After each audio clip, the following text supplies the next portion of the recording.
પોષ દશમીનો મહિમા ગુજરાતમાં આવેલા શ્રી શંખેશ્વર પાર્શ્વનાથ દાદાના ધામમાં પોષ દશમીના અઠમ તપની અનુપમ મહિમા છે.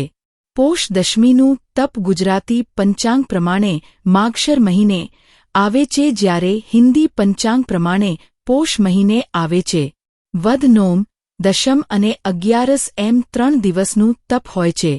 ઘણી જગ્યાએ આ તપ એકાસણા દ્વારા પણ કરવામાં આવે છે, જેમાં નોમના દિવસે સાકરના પાણીથી, દશમના દિવસે ખીરથી એકાસણું કરવામાં આવે છે, જ્યારે 11ના દિવસે એકાસણામાં વપરાતી દરેક વાનગીની છૂટ હોય છે.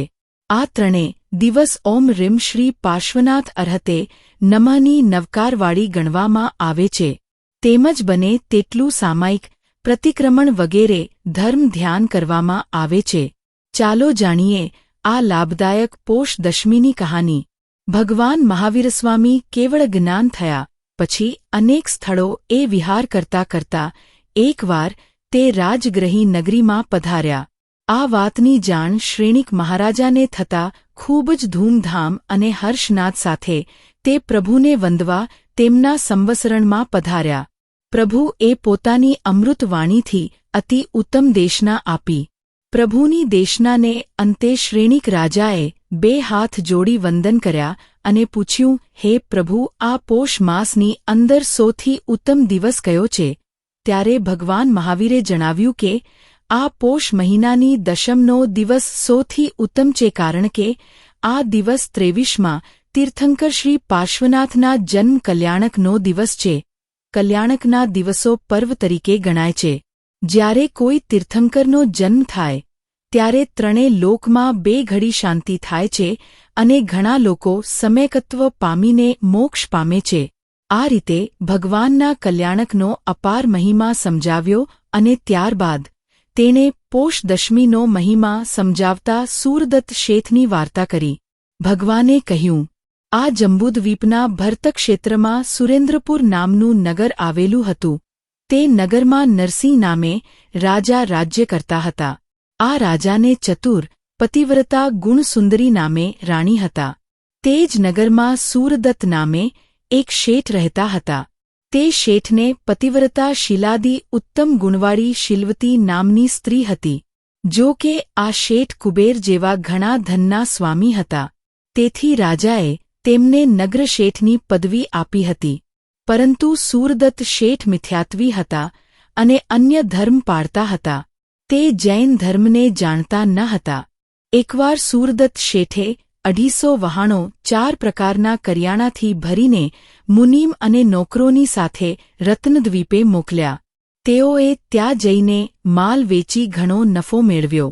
તે દેશમાંથી જ્યારે નવા કરિયાણા ખરીદ કરીને તેઓ પોતાના દેશ તરફ પાછા આવી રહ્યા હતા અને તેમના વહાણો સમુદ્રના મધ્ય ભાગમાં આવ્યા, ત્યારે પૂર્વે કરેલા અશુભ કર્મના ઉદયથી દરિયામાં ભયંકર વંટોળિયો શરૂ થયો અને વહાણના સુકાની તેનો અંકુશ ખોઈ બેઠા.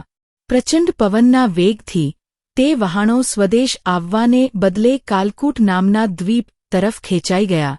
શેઠને ધંધામાં ખૂબ જ નુકસાન થયું. બીજી બાજુ શેઠના અનાજથી ભરેલા 500 ગાડા પરદેશથી આવતા હતા.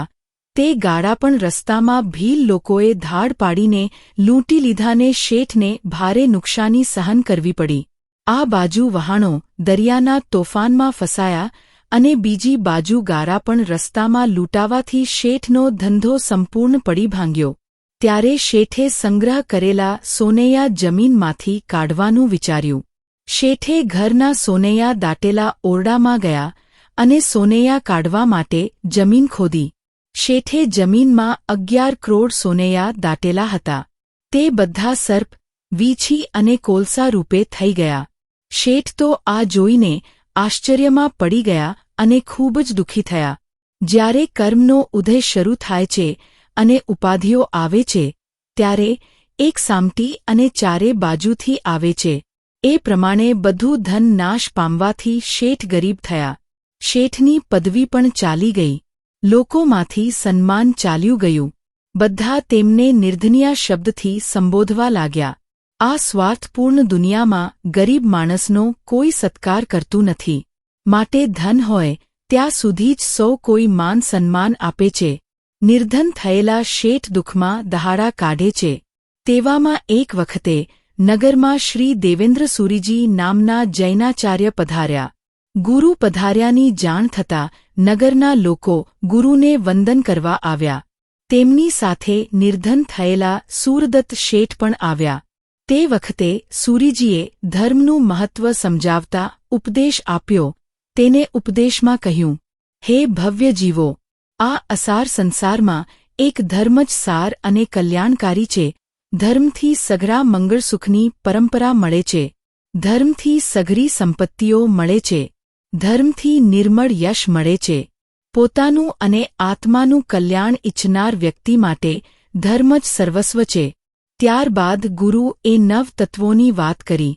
ગુરુનો ધર્મ ઉપદેશ સાંભળીને સૂરદત્ત શેઠ બોધ પામ્યા.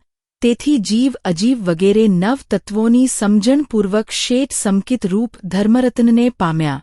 શેઠે આચાર્ય મહારાજને કહ્યું, મને કોઈ એવા પ્રકારની તપસ્યા જણાવો કે જે તપસ્યા કરવાથી મારા ઘરમાંથી નાશ પામેલ ધનની પ્રાપ્તિ થાય અને પરંપરાએ મોક્ષ મળી શકે. સૂરદત્ત શેઠને જવાબ આપતા શ્રી આચાર્ય મહારાજે મનોવાંછિત પ્રાપ્ત થાય તેવો માર્ગ દર્શાવતા કહ્યું, હે શેઠ, તમે પોષ દશમીનું વ્રત ગ્રહણ કરો તો તમારા ઇચ્છિતની પ્રાપ્તિ થશે અને મનોવાંછિત ફળ મળશે. શેઠે ફરીથી ગુરુને કહ્યું, આ વ્રત કેવી રીતે આરાધાય અને તેની આટલી મહત્વતા કેમ છે તે કૃપા કરી જણાવો. ત્યારે ગુરુ મહારાજે જણાવ્યું કે પોષ દશમ જૈન ધર્મના શ્રી 23માં તીર્થંકર શ્રી પાર્શ્વનાથના જન્મ કલ્યાણકનો દિવસ છે અને કલ્યાણકના દિવસો પર્વ તરીકે ગણાય છે. આ પર્વની આરાધના કરવાથી લોકોમાં ધન, ધાન્ય અને સૌભાગ્યની પ્રાપ્તિ થાય છે ને પરલોકમાં સ્વર્ગના સુખને અંતે આ જીવને શાશ્વત મોક્ષ સુખની પ્રાપ્તિ થાય છે. આ પ્રમાણે તેમની મહત્વતા સમજાવ્યા બાદ ગુરુએ નોમ, દશમ અને 11 એમ 3 દિવસ પોષ દશમીની આરાધના કરવા જણાવ્યું. તેમજ તેમની આરાધના કેવી રીતે કરવી તે વિશે પણ માર્ગદર્શન આપ્યું. આમ ગુરુની હિતકારી વાણી સાંભળી અતિ હર્ષ પામેલા સૂરદત્ત શેઠ ગુરુ પાસેથી જૈન ધર્મ ગ્રહણ કરીને પોતાને ઘેર આવ્યા. પૂજ્ય ગુરુ મહારાજે પણ પરિવાર સાથે અન્ય સ્થળે વિહાર કર્યો. સૂરદત્ત શેઠે પણ પૂજ્ય ગુરુ મહારાજના કહ્યા પ્રમાણે પોષ દશમીની આરાધના કરવા માંડી. શેઠ ધીમે ધીમે જૈન ધર્મના તત્વોને શ્રદ્ધાપૂર્વક સમજવા લાગ્યા અને પોષ દશમી વ્રતની ઉલ્લાસભાવે આરાધના કરવા લાગ્યા. તે વ્રતની આરાધના કરતા 10 મહિના જતા એક વખત તેમને ઓચિંતા શુભ સમાચાર મળ્યા કે શેઠના વહાણો પૂર્વે જે કાલકુટ દ્વીપ તરફ વંટોળિયાથી ચાલ્યા ગયેલા તે 250 વહાણો પાછા આવી પહોંચ્યા. તરત જ સૂરદત્ત શેઠ બંદરે આવ્યા. ત્યાં માલથી ભરેલા પોતાના 250 વહાણો સહીસલામત જોઈને શેઠને ખૂબ આનંદ થયો. ઘરે આવતા જોયું તો ઘરમાં 11 કરોડ સોનૈયા કોલસામાંથી મૂળ સ્વરૂપે આવી ગઈ હતી. શેઠ તો આ જોઈ આશ્ચર્યચકિત થઈ ગયા. તેમના આનંદનો પાર ન રહ્યો. શેઠે પોતાની પત્નીને જણાવ્યું કે આ બધો પોષ દશમીના વ્રતનો તેમજ જૈન ધર્મનો પ્રભાવ છે, કારણ કે એક તરફ વહાણો આવી પહોંચ્યાની વધામણી આવીને બીજી તરફ ઘરમાં નાશ પામેલ નિધિધન પણ ફરીથી મૂળ રૂપે પ્રગટ થયું. શ્રી પાર્શ્વનાથ પ્રભુના પ્રસાદથી અને પૂજ્ય ગુરુ મહારાજના ઉપદેશથી આજ હું ફરીથી લક્ષ્મીવાળો થયો છું.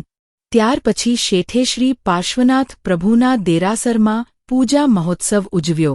થોડા દિવસોમાં ફરી પોષ દશમ આવી અને શેઠે અને શેઠાણીએ પોષ દશમીની અધિક ઉત્સાહથી આરાધના કરવા લાગ્યા. તે વ્રત ઉપર શેઠની શ્રદ્ધા ઉત્તરોત્તર દિન પ્રતિદિન વધવા લાગી અને લોકોમાં પણ તે વ્રતની પ્રસિદ્ધિ વિશેષ થઈ. તેથી તે વ્રતને વિધિપૂર્વક ઘણા લોકો આરાધવા લાગ્યા. જૈન ધર્મનું પાલન કરતા સૂરદત્ત શેઠ જીવન કાળ ગારે છે. રાજા તરફથી શેઠને નગ્ર શેઠની પદવી પણ ફરીથી પ્રાપ્ત થઈ છે. શેઠને અનુક્રમે 10 પુત્રો થયા હતા. કેટલાક વર્ષો ધર્મધ્યાનમાં પસાર થયા પછી શેઠને આ અસાર સંસાર ઉપર વૈરાગ્ય ઉત્પન્ન થયો, તેથી મોટા સુંદર નામના પુત્રને ઘરનો સઘળો ભાર સોંપ્યો ને બધા પુત્રોને તથા પરિવારને બોલાવીને કહ્યું, હે પુત્રો, આપણે આ પોષ દશમીની આરાધનાથી સુખી થયા છીએ, માટે તમારે પણ આ દશમીની આરાધના અવશ્ય કરવી. આ તપનું પાલન કરવાથી તમે પણ સુખી થશો. આ પ્રમાણે પરિવારને ઉપદેશ આપીને સૂરદત્ત શેઠ પૂજ્ય ગુરુ મહારાજ પાસે આવ્યાને ગુરુને વાંદી જણાવ્યું, હે સ્વામી, મારા ઉપર કૃપા કરીને મને ભવથી તારનારું ચારિત્ર આપો. ગુરુ મહારાજે તેમની વિનંતી સાંભળી શેઠને દીક્ષા આપી. ચારિત્ર લીધા પછી સૂરદત્ત મુનિ છઠ, અઠ્ઠમ વગેરે વિવિધ પ્રકારના તપ કરવા લાગ્યા. નિર્મળ ચારિત્રનું પાલન કરતા 12 વર્ષો ચાલ્યા ગયા. અંત સમયે 15 દિવસનું અનશન કરીને 18 દોષરહિત સમાધિપૂર્વક મરણ પામીને 10મા પ્રાણત નામના દેવલોકમાં 20 સાગરોપમનું આયુષ્યવાળા દેવ થયા. પ્રાણત દેવલોકમાં દેવોના સુખો ભોગવીને આયુષ્ય પૂરું થશે એટલે તે સૂરદત્ત શેઠનો જીવ ત્યાંથી ચવીને આજ જંબુદ્વીપના મહાવિદેય ક્ષેત્રમાં મંગલાવતી નગરીના સિંહસેન રાજાની ગુણસુંદરી રાણીની કુક્ષીમાં ઉત્પન્ન થશે, ત્યાં ગુણસેન નામથી ઓળખાશે. સંસારસુખ ભોગવીને પછી ચારિત્ર લેશે. સમતા ભાવવાળા તે મુનિ કેવળ જ્ઞાન પામશે. ત્યાંથી આયુ પૂરું થતાં અઘાતી કર્મોનો ક્ષય થશે એટલે મોક્ષે જશે. આ પ્રમાણે ભગવાન મહાવીર સ્વામી એ સૂરદત્ત શેઠની કથા કહી અને શ્રેણિક મહારાજાને પોષ દશમીની મહત્વતા સમજાવી. શ્રેણિક મહારાજ પણ પ્રભુની દિવ્ય વાણીથી આ કથા સાંભળી ધન્ય બન્યા અને પોષ દશમીની આરાધના કરવા લાગ્યા. જૈન ધર્મના ઇતિહાસમાં આવી ઘણી પ્રેરણાદાયી કથાઓ સમાયેલી છે, જેમાંથી આપણને ત્યાગ, ભક્તિ અને અહિંસાનો અમૂલ્ય સંદેશ મળે છે. આ કથાઓમાં સાધુ સાધ્વીઓ, રાજારાણી અને ભક્તજનોની અદ્ભુત આસ્થા અને જીવન મૂલ્યો દર્શાય છે. જૈન ધર્મના તે તેજસ્વી તારલાઓની પ્રેરક કથાઓ સાંભળવા માટે અમારી ચેનલ જૈન લાઇબ્રેરીને સબસ્ક્રાઇબ કરવાનું ભૂલશો નહીં.